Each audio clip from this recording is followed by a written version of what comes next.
ان فرشتوں کی قسم جو ڈوب کر کافروں کی جان کھینچ لیتے ہیں اور ان کی جو مومنوں کی جان آسانی سے نکالتے ہیں اور ان کی جو تیرتے ہوئے جاتے ہیں پھر لپک کر آگے بڑھتے ہیں، پھر دنیا کے کاموں کا انتظام کرتے ہیں کہ وہ دن آ کر رہے گا جس دن وہ زلزلہ آئے گا، پھر اس کے پیچھے اور زلزلہ آئے گا، اس دن لوگوں کے دل خوف زدہ ہوں گے اور آنکھیں جھکی ہوئی۔ کافر کہتے ہیں کیا ہم الٹے پاؤں پھر لوٹیں گے؟ بھلا جب ہم کھوکھلی ہڈیاں ہو جائیں گے تو پھر زندہ کیے جائیں گے؟ کہتے ہیں کہ یہ لوٹنا تو سراسر نقصان کا لوٹنا ہوگا۔ تو بس وہ ایک ڈانٹ ہوگی، اس وقت وہ سب میدان حشر میں آ جمع ہوں گے۔ اللہ تم کو موسیٰ کی حکایت پہنچی ہے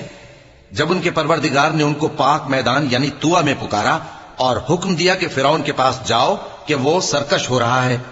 پھر اس سے کہو کہ کیا تو چاہتا ہے کہ پاک ہو جائے اور میں تجھے تیرے پروردگار کا رستہ بتاؤں تاکہ تجھ کو خوف